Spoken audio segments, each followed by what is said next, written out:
കേരളത്തിൽ ഒരുപക്ഷെ ഉള്ള നേതാക്കന്മാരിൽ ഏറ്റവും നല്ല മുഖം എന്ന് പറഞ്ഞാൽ സാദിഖ് അലി തങ്ങളാണ്. എന്ന് വെച്ചാൽ ഇപ്പോഴുള്ള മുസ്ലിം ലീഗിലെ സാദിഖ് അലി തങ്ങളാണ് ഏറ്റവും നല്ല മുഖം എന്ന് പറയുന്നത്. നല്ല മുഖം എന്ന് പറഞ്ഞാൽ ചിരിച്ചു കാണിക്കുന്നതുകൊണ്ടോ ഒന്നുമല്ല.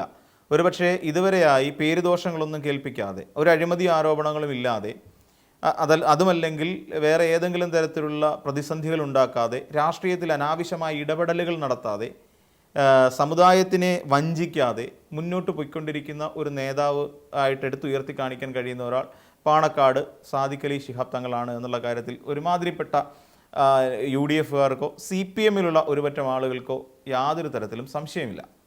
ഒരു സംശുദ്ധ രാഷ്ട്രീയം. അദ്ദേഹത്തിന് അറിയാവുന്നൊരു കാര്യം, ഒരു മുസ്ലിം ലീഗ് എന്ന് പറയുന്ന ഒരു പാർട്ടിയെ വളരെ അച്ചടക്കത്തോടു കൂടി, അത് അതിൻ്റേതായ ഗൗരവത്തോടു കൂടി മുന്നോട്ട് കൊണ്ടുപോകാൻ പാണക്കാട് സാദിഖ് അലി ശിഹാബ് തങ്ങൾക്ക് കഴിയുന്നു എന്നുള്ളത് ആ പാർട്ടിയുടെ മെച്ചവും അതോടൊപ്പം അതിനും അപ്പുറത്തേക്ക് സാദിഖ് അലി തങ്ങളുടെ മേന്മയുമാണ് എന്ന് പറയേണ്ടി വരും. അതുകൊണ്ട് തന്നെയാണ് ഇന്നും പല കാര്യങ്ങളിൽ പോലും മുസ്ലിം ലീഗ് എന്ന് പറയുന്ന രാഷ്ട്രീയ പാർട്ടി ശക്തമായി അടിയുറച്ച് നിൽക്കുന്നത്. പല ഘട്ടങ്ങളിലും നമുക്കറിയാം, ഒരു വലിയ കാലഘട്ടം, ഏകദേശം 10 വർഷ കാലഘട്ടം ഉണ്ടായിരുന്നു UDF എന്ന് പറയുന്ന മുന്നണിക്ക് അധികാരമില്ലാതെയായിട്ട്. ഈ 10 വർഷ കാലയളവിൽ വേണമെങ്കിൽ ആദ്യത്തെ ഒരു വട്ടം രാഷ്ട്രീയമായി പരാജയപ്പെട്ടു പോയ UDF എന്ന് പറയുന്ന ഒരു സംഘടനയ്ക്ക് 16 മുതൽ 21 വരെയുള്ള കാലഘട്ടം, അതിനുശേഷം ഭരണം നഷ്ടപ്പെടുന്ന ഒരു സാഹചര്യം ഉണ്ടാകും എന്ന് ഏറെക്കുറെ ഉറപ്പ് തന്നെയായിരുന്നു. ഒരു തുടർ ഭരണത്തിനുള്ള എല്ലാ സാധ്യതകളും ഇടതുപക്ഷത്തിൻ്റെ ഉണ്ടായിരുന്നു എന്നുള്ളത് നമുക്കെല്ലാവർക്കും അറിയാം. കാരണം ഭൂരിപക്ഷം ഉയർത്താൻ പറ്റിയ എല്ലാ ഘടകങ്ങളും ഈ 2016 മുതൽ 21 വരെയുള്ള കാലഘട്ടത്തിൽ LDF ചെയ്തു വെച്ചിരുന്നു. നമുക്കറിയാം, ഒരു 2-3 പാൻഡമിക് വരുന്നു, നിപ പോലെയുള്ളൊരു അവസ്ഥ നമുക്ക് നേരിടേണ്ടി വരുന്നു. തുടർന്ന് ഇങ്ങോട്ട് കോവിഡ് എന്ന് പറയുന്ന ഒരു വലിയ പാൻഡമിക് ലോകമെങ്ങും പിടിമുറുക്കിയപ്പോൾ അതിൻ്റെ തുടർചലനങ്ങളല്ല, അതിനൊപ്പം തന്നെ നമ്മുടെ കേരളത്തിലും ഉണ്ടായി. ആ ലോക്ക്ഡൗൺ ആയി കിടക്കുന്ന സമയത്ത് CPMൻ്റെ നേതൃത്വത്തിലുള്ള ഇടത് സർക്കാർ എടുത്ത നിലപാട് വളരെ ശ്രദ്ധേയമായിരുന്നു. അത് പറയാതിരിക്കാൻ കഴിയില്ല. അതിലേറ്റവും ശ്രദ്ധേയമായത് നമുക്ക് അറിയാം, അന്ന് തുടർന്ന് നടന്ന തെരഞ്ഞെടുപ്പിൽ ഏറ്റവും അധികം ഭൂരിപക്ഷത്തിൽ വിജയിച്ച ശൈലജ ടീച്ചറിൻ്റെ പ്രവർത്തനങ്ങൾ തന്നെയായിരുന്നു എന്ന് ഒരു നേതാക്കന്മാർക്കും, CPMലോ കോൺഗ്രസ്സിലോ മുസ്ലിം ലീഗിലോ ഉള്ള ഒരു നേതാക്കന്മാർക്കും യാതൊരു അഭിപ്രായ വ്യത്യാസവും ഇല്ല എന്നുള്ളതാണ്. അങ്ങിങ്ങായി ഉയർന്നു കേട്ട ചില അസ്വാരസ്യങ്ങൾക്കപ്പുറം അതിനൊരു കേരളത്തിൽ മൊത്തം സഞ്ചരിക്കുന്ന തരത്തിലുള്ള, വ്യാപിക്കുന്ന തരത്തിലുള്ള ഒന്നും ഉണ്ടായിരുന്നില്ല എന്നുള്ളത് നമുക്കെല്ലാവർക്കും അറിയാം. അപ്പോൾ അങ്ങനെ ഒരു പാൻഡമിക് ഉണ്ടാവുന്നു. അതോടൊപ്പം തന്നെ അന്ന് ഈ പാൻഡമിക്കിനെ ഓവർകം ചെയ്യാൻ, ആ സമയത്ത് അടച്ചുപൂട്ടലിൻ്റെ വക്കിൽ നിന്ന, അല്ലെങ്കിൽ ജീവിതം വഴിമുട്ടി നിൽക്കുന്ന ഒരു സാഹചര്യത്തിൽ ഇടതുപക്ഷ മുഖ്യമന്ത്രിയായിരുന്ന പിണറായി വിജയൻ അന്ന് കിറ്റുകൾ കൊടുത്തുകൊണ്ട് വീടുകളിലേക്ക് ഭക്ഷണ സാധനങ്ങൾ എത്തിക്കുന്ന തരത്തിലേക്ക് അദ്ദേഹം നടത്തിയ നിർദ്ദേശങ്ങളും അതിനുവേണ്ടി അദ്ദേഹം എടുത്തിട്ടുള്ള എഫർട്ടുകളുമൊക്കെ ആ കാലത്ത് ചർച്ച ചെയ്യുന്ന സാഹചര്യത്തിൽ ഒരു തുടർഭരണത്തിലേക്ക് ഇടതുപക്ഷം പോകും എന്ന് ഏതാണ്ട് ഉറപ്പായി നിന്ന ഒരു സാഹചര്യം ഉണ്ടായിരുന്നു. ആ സാഹചര്യത്തിൽ മുസ്ലിം ലീഗ് എന്ന് പറയുന്ന സംഘടന അപ്പോഴും 5 വർഷം തങ്ങൾക്ക് അധികാരം നഷ്ടപ്പെട്ട സാഹചര്യം ഉണ്ടായിരുന്നിട്ട് കൂടിയും മുസ്ലിം ലീഗ് എന്ന് പറയുന്ന ഒരു സംഘടന UDFൽ നിന്ന് വിട്ടുപോകാൻ ഒരിക്കൽ പോലും തയ്യാറായില്ല എന്നുള്ളത് മുസ്ലിം ലീഗിൻ്റെ ഒരു വലിപ്പം തന്നെയാണ്. മറ്റു പല പാർട്ടികളും രാഷ്ട്രീയ കൂറുമാറ്റത്തെക്കുറിച്ച് ചിന്തിക്കുന്ന സാഹചര്യത്തിൽ പോലും അതിന് കഴിയാതെ പോയി എന്നല്ല, ലീഗ് അവർ എവിടെയാണോ നിന്നത് ആ സ്റ്റാൻഡിൽ തന്നെ കൃത്യമായി അടിയുറച്ച് നിൽക്കാൻ സാധിച്ചു എന്നുള്ളത് അവരുടെ മെച്ചം തന്നെയാണെന്നേ, ലീഗിൻ്റെ മെച്ചം. അക്കാര്യത്തിൽ യാതൊരു എതിർപ്പുമില്ല. തുടർന്ന് എന്തുകൊണ്ട് സാധിച്ചു എന്ന് ചോദിച്ചു കഴിഞ്ഞാൽ, ലീഗിൻ്റെ ഒരു സംഘടനാ മികവ് എന്ന് പറയുന്നൊരു സാധനം കൊണ്ടാണ്. ഈ സംഘടനാ മികവിന് ഏറ്റവും പ്രധാനപ്പെട്ട കാരണം ആരാണെന്ന് ചോദിച്ചാൽ നമുക്ക് നിസ്സംശയം പറയാൻ കഴിയും, അത് സാദിഖ് അലി ശിഹാബ് തങ്ങൾ തന്നെയാണ്. സാദിഖ് അലി ശിഹാബ് തങ്ങളുടെ നിലപാടുകൾ തന്നെയാണ്. സാദിഖ് അലി ശിഹാബ് തങ്ങളെ അനുസരിക്കാൻ, അല്ലെങ്കിൽ അദ്ദേഹത്തിൻ്റെ കമാൻഡിങ് പവറിന് മുൻപിൽ ആജ്ഞാനുവർത്തികളായി നിൽക്കാൻ പ്രവർത്തകർ തയ്യാറായതുകൊണ്ടാണ്. പക്ഷേ വേറൊരു രാഷ്ട്രീയ പാർട്ടിയിലും ഒരുപക്ഷെ അത്രത്തോളം ഒരു അച്ചടക്കം, ഇപ്പോൾ CPMൽ പോലും അത്തരത്തിലുള്ളൊരു അച്ചടക്കം ഉണ്ടോ എന്നുള്ള കാര്യം സംശയമാണ്.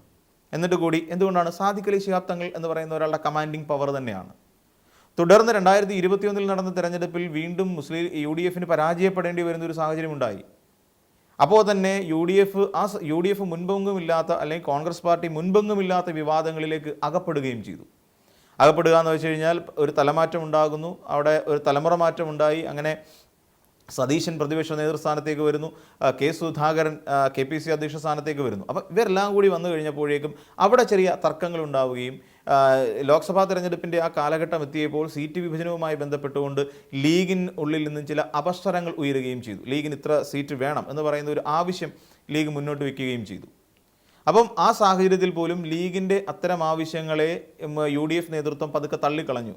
എന്നിട്ട് അവർക്ക് ചില ഓഫറുകൾ വയ്ക്കുന്നു. ആ സമയത്തൊക്കെ ഇവിടെ വലിയ രാഷ്ട്രീയ ചർച്ചകൾക്ക് വഴിവെച്ച എന്താണ്, മുസ്ലിം ലീഗ് ഇപ്പോൾ തന്നെ LDFൻ്റെ ഭാഗമാകാൻ പോകുന്നു.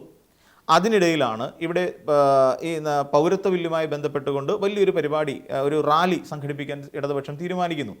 ആ റാലിയിലേക്ക് പോലും ഇവർ ക്ഷണിക്കുന്ന സാഹചര്യം ഉണ്ടാകുന്നു, സമീപനമുണ്ടാകുന്നു. അപ്പോൾ തന്നെ ഏറെക്കുറെ അവിടെ ഒരു വലിയ ചർച്ച നടക്കുന്നു, ലീഗിനുള്ളിൽ ഒരു ചർച്ച നടക്കുന്നു. തീർച്ചയായിട്ടും ചർച്ച ചെയ്യേണ്ട വിഷയം തന്നെയാണ് നടക്കുന്നത്. ന്യൂനപക്ഷങ്ങളെ സംബന്ധിച്ച് പൗരത്വ ബില്ലുമായി ബന്ധപ്പെട്ട് വലിയ പരിപാടി ഇടതുപക്ഷം സംഘടിപ്പിക്കുമ്പോൾ അതിലേക്ക് ലീഗിലെ പ്രതിനിധികൾക്ക് ക്ഷണം ലഭിക്കുമ്പോൾ തീർച്ചയായും അത് ലീഗ് ചർച്ച ചെയ്യുക മാത്രമായിരുന്നില്ല ഉണ്ടായത്. അത് മുന്നണിയിൽ ചർച്ച ചെയ്യാനുള്ളൊരു മര്യാദ മുസ്ലിം ലീഗ് കാണിച്ചു. മുന്നണിയിൽ ചർച്ച ചെയ്യുകയും മുന്നണിയിൽ നിന്ന് ഉയർന്നു വന്ന അഭിപ്രായമനുസരിച്ച് ലീഗ് മുന്നോട്ട് പോവുകയും ചെയ്തു എന്നുള്ളത് ലീഗ് കാണിച്ച മുന്നണി മര്യാദയുടെ ഒരു വളരെ പ്രധാനപ്പെട്ട ഒരു ഭാഗം തന്നെയാണ്. എന്നിട്ടും വീണ്ടും ഈ പറയുന്ന പ്രതിസന്ധികളൊക്കെ ഉണ്ടായിരുന്നിട്ട് കൂടി ലീഗ് അങ്ങനെ ഒരു മര്യാദ UDFിനോട് അല്ലെങ്കിൽ കോൺഗ്രസിനോട് കാട്ടി എന്നുള്ളത് ലീഗിൻ്റെ ഒരു മര്യാദ തന്നെയാണ്. അതിനെല്ലാം ഈ പറയുന്ന ലീഗ് എപ്പോഴെങ്കിലും LDFിലേക്ക് പോകുമെന്ന് പറയുന്ന ഒരു അപശ്രുതി വരുന്ന സാഹചര്യങ്ങളിലെല്ലാം ലീഗിനെ അതേ നിലപാടിൽ ഉറച്ചു നിർത്തുന്നതിന് ഏറ്റവും വലിയ ചാലക ശക്തിയായി പ്രവർത്തിച്ച ഒരു വ്യക്തി തന്നെയാണ് നമ്മുടെ സാദിഖ് അലി ശിഹാബ് തങ്ങൾ. അക്കാര്യത്തിൽ യാതൊരു സംശയവുമില്ല. അതുകൊണ്ടാണ് പറഞ്ഞത് അദ്ദേഹത്തിനെതിരായി ഇന്ന് കേരളത്തിൽ ഒരു എതിരഭിപ്രായം ഒരു രാഷ്ട്രീയ പാർട്ടിയിൽ നിന്നും ഉണ്ടാകാനുള്ള ഒരു സാധ്യതയും നിലവിലില്ല. എന്നിരുന്നിട്ട് കൂടി ഈ പറയുന്ന സാദിഖ് അലി ശിഹാബ് തങ്ങൾക്ക് എതിരായി ഇവിടെ ശക്തമായ ഒരു ചെറുപ്പക്കാരൻ 10-44 വയസ്സുള്ള ചെറുപ്പക്കാരൻ എന്തിനാണ് സാദിഖ് അലി തങ്ങളെ സാമൂഹ്യ മാധ്യമങ്ങളിലൂടെ ഇത്രയധികം അധിക്ഷേപിച്ചത്? നമുക്കറിയാം, അവിടെ നമ്മൾ കണ്ട കാഴ്ചകളിലേക്ക് പോയി കഴിഞ്ഞാൽ സാദിഖ് അലി ശിഹാബ് തങ്ങളിന് എതിരായി ഇവിടെ വലിയ തോതിൽ പ്രചരണം അഴിച്ചുവിടാൻ ആ ചെറുപ്പക്കാരന് കഴിഞ്ഞു എന്നുള്ളതാണ്. ആ ചെറുപ്പക്കാരൻ എന്താണ് ചെയ്തത്? അതേ സാമൂഹ്യ മാധ്യമങ്ങളിൽ ഈ പറയുന്ന സാദിഖ് അലി ശിഹാബ് തങ്ങളിനെതിരായി വൃത്തികേടുകൾ വിളിച്ചു പറയുകയായിരുന്നു. അദ്ദേഹത്തിനെ മോർഫ് ചെയ്ത ചിത്രങ്ങൾ പ്രചരിപ്പിക്കുന്നു, അദ്ദേഹത്തിനെ അപകീർത്തിപ്പെടുത്തുന്ന തരത്തിൽ. നമ്മൾ ഇന്ന് വരെ കേട്ടിട്ടില്ല സാദിഖ് അലി തങ്ങൾ അത്തരത്തിലുള്ള ഒരു പ്രവൃത്തിയിൽ ഏർപ്പെട്ടു എന്നുള്ള കാര്യം കേരളത്തിലുള്ള ഒരാളും അഭിപ്രായപ്പെട്ടിട്ടില്ല. നമ്മൾ നോക്കിക്കഴിഞ്ഞാൽ LDFിലുള്ളവർ പോലും ആ രീതിയിൽ ഒരു അഭിപ്രായ പ്രകടനം നടത്തിയിട്ടില്ല. അദ്ദേഹം എന്തോ മോശപ്പെട്ട പ്രവൃത്തി നടത്തുന്ന ഒരാളാണ്, സ്ത്രീ വിഷയത്തിൽ തൽപരനാണ്, പീഡനക്കേസിൽ അദ്ദേഹം പ്രതിയാണ്. അതുകൊണ്ട് തന്നെ പിന്നെ ഇദ്ദേഹത്തിൻ്റെ ചില ദൃശ്യങ്ങൾ, അദ്ദേഹത്തിൻ്റെ മോർഫി ചെയ്ത ചില ദൃശ്യങ്ങൾ വ്യാപകമായി പ്രചരിപ്പിക്കപ്പെട്ടു, വോയിസ് ക്ലിപ്പുകൾ പ്രചരിപ്പിക്കപ്പെട്ടു. ഈ രീതിയിലെല്ലാം സാദിഖ് അലി തങ്ങളിനെ ഭയങ്കര അതിശക്തമായ രീതിയിൽ അദ്ദേഹത്തിനെ ഇതിന് വേറൊരു പ്രശ്നം കൂടി ഉണ്ടാവും. ഇങ്ങനെ സാദിഖ് അലി തങ്ങളിനെതിരായി ഇത്തരത്തിലൊരു പ്രചരണം ഉണ്ടാകുമ്പോൾ തീർച്ചയായും അത് സമൂഹ മധ്യത്തിൽ ചർച്ച ചെയ്യപ്പെടും. സാദിഖ് അലി തങ്ങളെക്കുറിച്ച് കൃത്യമായി അറിയാവുന്ന ആളുകൾ ഇതിനെതിരെ പ്രതികരിക്കും. അത് ഉന്തും തള്ളുമാവും, വഴക്കാവും, ഒരു കലാപത്തിനുള്ള ശ്രമം അവിടെ നടക്കുകയും ചെയ്യും. ഇതൊരു കാരണം എന്ന് വെച്ചാൽ അതൊരു കമ്മ്യൂണൽ റൈറ്റ് എന്ന് പറയുന്ന ഒരു തലത്തിലേക്ക് വരെ കൺവെർട്ട് ചെയ്ത് പോകാൻ സാധ്യതയുള്ള വിഷയങ്ങളാണ്. അപ്പോൾ ഈ വിഷയങ്ങളുമായി ബന്ധപ്പെട്ടുകൊണ്ട് ഒരു പൊന്നിയത്ത് അൻവർ എന്ന് പറയുന്ന ഒരാളാണ് ഇത്തരത്തിലൊരു സാധനം ഉയർത്തിക്കൊണ്ടുവരുന്നത്. എന്നിട്ട് എന്ത് ചെയ്തു? ഇത് ഡിലീറ്റ് ചെയ്യുന്നതിനും ഇതും ഒഴിവാക്കുന്നതിനും വേണ്ടിയിട്ട് ഈ പറയുന്ന തങ്ങളുടെ സുഹൃത്തിൻ്റെ കയ്യിൽ നിന്നും 15 കോടി രൂപ പ്രതിഫലമായി അല്ലെങ്കിൽ ഭീഷണിപ്പെടുത്തി ഞങ്ങൾക്ക് വേണം എന്നുള്ള നിലയിൽ നിന്നുകൊണ്ട് പെരുമാറുകയും ചെയ്തു. ഒടുവിൽ ഇത്രയും സഹിച്ചു കഴിഞ്ഞപ്പോഴാണ് തിരൂരങ്ങാടി മണ്ഡലം പ്രസിഡൻ്റായിരുന്ന യൂത്ത് ലീഗിൻ്റെ മണ്ഡലം പ്രസിഡൻ്റായിരുന്ന ഒരു വ്യക്തി UA റസാഖ് എന്ന് പറയുന്ന ഒരാൾ പോലീസ് സ്റ്റേഷനിൽ പരാതി നൽകി. ഏറ്റവും ഒടുവിൽ പോലീസ് അന്വേഷണം നടത്തി. അങ്ങനെയാണ് അൻവർ, അതായത് വെളിയാമ്പുറം സ്വദേശിയായ അൻവറിനെ പോലീസ് കസ്റ്റഡിയിലെടുക്കുന്നത്. ഇവിടെ കൃത്യമാണ് അതിൻ്റെ ആ ഒരു കാര്യത്തിൽ ഇതിനകത്തിൽ പോലീസിൻ്റെ നരനായാട്ട് ഇതാണെന്ന് പറയേണ്ട ആവശ്യമൊന്നുമില്ല. കാരണം എന്താ, ഇയാൾ ശ്രമിച്ചത് എന്താണ്, സമൂഹത്തിൽ ഒരു നല്ല നിലയിൽ നിൽക്കുന്ന ഒരു ലീഗിൻ്റെ ഒരു സമുന്നതനായ നേതാവിനെ തന്നെ സമൂഹ മധ്യത്തിലിട്ടുകൊണ്ട് അനാവശ്യമായ കുപ്രചരണങ്ങൾ നടത്തി അദ്ദേഹത്തെ അധിക്ഷേപിക്കാൻ ശ്രമിച്ചു. ഇത് സമൂഹത്തിലുണ്ടാക്കുന്ന വേറൊരു ചലനത്തിലേക്ക് വഴിതിരിച്ചു വിടാൻ കലാപാഹ്വാനം അടക്കമുള്ള ക്രിമിനൽ ഒഫൻസുകളാണ് ഇയാളുടെ തലയിലേക്ക് വരുന്നത്. അപ്പം അങ്ങനെയുള്ള പ്രവർത്തനം നടത്തിക്കൊണ്ട് ഉള്ള ഒരാൾക്ക് കിട്ടേണ്ട പരമാവധി ശിക്ഷ തന്നെ ഇന്ത്യൻ ശിക്ഷാ നിയമപ്രകാരം ലഭിക്കേണ്ടതുണ്ട് എന്നുള്ളതാണ് അതിൻ്റെ ഒരു വാസ്തവമായ കാര്യം. അപ്പോൾ ഈ രീതിയിലുള്ള ഇനി പ്രവർത്തിക്കുന്ന ഏതെങ്കിലുമൊക്കെ അവന്മാരൊക്കെ ഉണ്ടെന്നുണ്ടെങ്കിൽ ഒന്ന് സൂക്ഷിക്കുക. കാരണം എന്താണെന്നറിയാമോ, ഇതൊക്കെ ചെയ്യുന്നത് തെറ്റാണ്. കാര്യം ഇത്രത്തോളം പ്രാധാന്യമുള്ള സമൂഹത്തിൽ ആർക്കും ഒരു ദോഷവും ചെയ്യാതെ മുന്നോട്ട് പോയിക്കൊണ്ടിരിക്കുന്ന ഇങ്ങനെയുള്ള ആൾക്കാർക്കെതിരെ പ്രചരിപ്പിക്കാൻ ഇറങ്ങുമ്പോൾ ഒന്നാലോചിക്കുക, അദ്ദേഹത്തിന് ഒരുപാട് പിന്മുറക്കാരുണ്ട്. അത് മാത്രമല്ല അദ്ദേഹത്തിൻ്റെ പിന്നാലെ ഒരുപാട് അനുയായികൾ കൂടി ഉണ്ടെന്നുള്ളൊരു യാഥാർത്ഥ്യം മനസ്സിലാക്കേണ്ടതുണ്ട്.